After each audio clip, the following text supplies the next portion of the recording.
And I will tell her, you are very worldly. Condemnation. What do you expect a sinner to do? To be godly?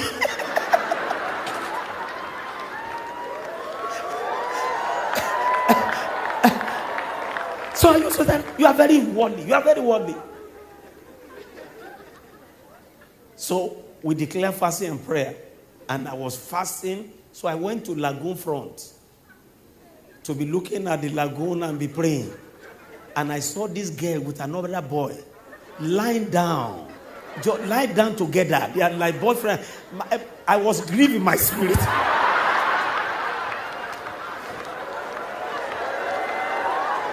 So I went to them. I said, you are going to hell.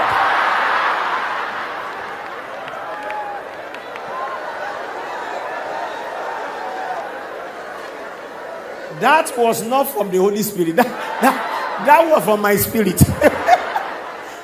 And you know what happened? In annoyance, I left them. So I went, and there was this boat, that they tied to some palm something there. I went inside. Jesus sat on the boat. And I was praying in tongues. I didn't know that the rope they used to tie was removing it by little. Before I knew what was happening, I was already in the lagoon. I shouted, Jesus, help me. Jesus said, I have nowhere to help you. The young boy that was with that girl is from Niger Delta. The one I said was going to hell. He entered the boat. He entered the sea, swam, and drew me out. When they brought me out, I said, you are not going to hell. That was the day that the sinner saved the saints. Listen to the Holy Spirit. Understand the ministry of the Holy Spirit is the major prime of expansion.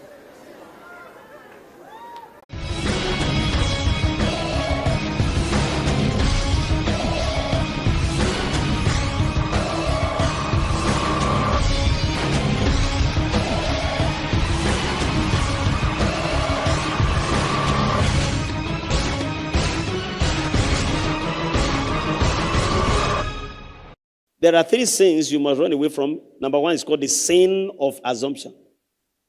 The second one is called the sin of presumption. And the third one is called the sin of compromise. And then the fourth one that comprises all of them is called the sin of corruption.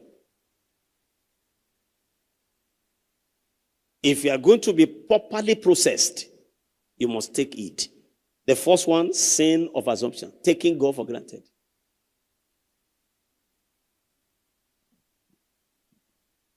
It happened to Saul in 1 Samuel chapter 13, 11 to 14.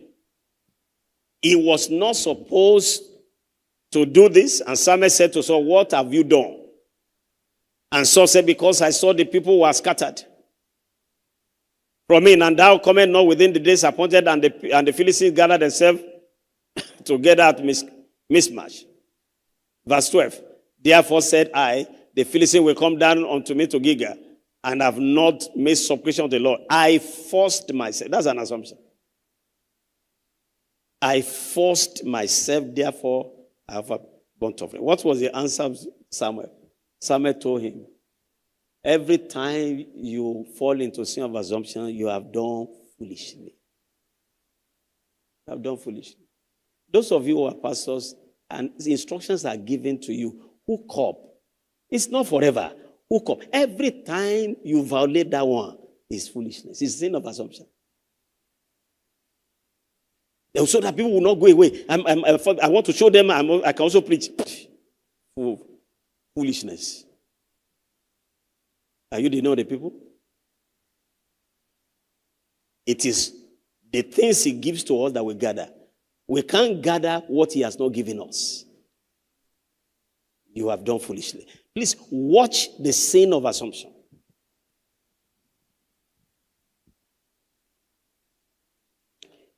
When you take loss in your hand, it's assumption. Oh, I have rent to pay. That's why you won't tithe.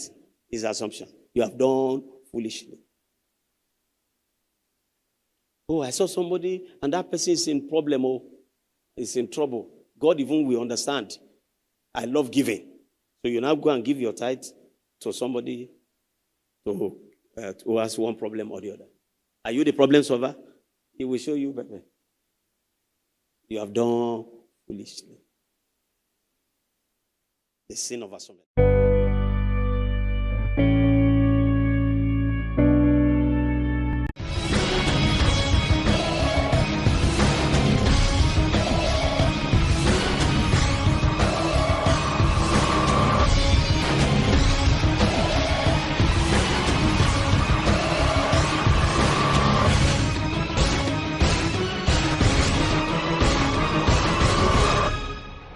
There are three sins you must run away from. Number one is called the sin of assumption. The second one is called the sin of presumption. And the third one is called the sin of compromise. And then the fourth one that encompasses all of them is called the sin of corruption. If you are going to be properly processed, you must take it. The second is the sin of presumption. Numbers chapter 20. From verse 10 to 13. God told Moses,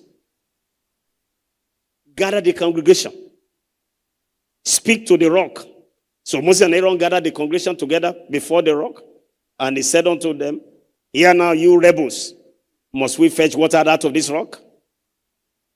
And Moses lifted up his hand, and with his rod he smote the rock twice, and the water came out abundantly. Congregation drank, and the beasts also. They all enjoy it.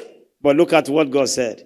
The Lord spake to Moses and Aaron, because you believe me not, to sanctify me in the eyes of these children of Israel. Therefore, you will not bring the congregation to the land which I have given to be the sin of presumption.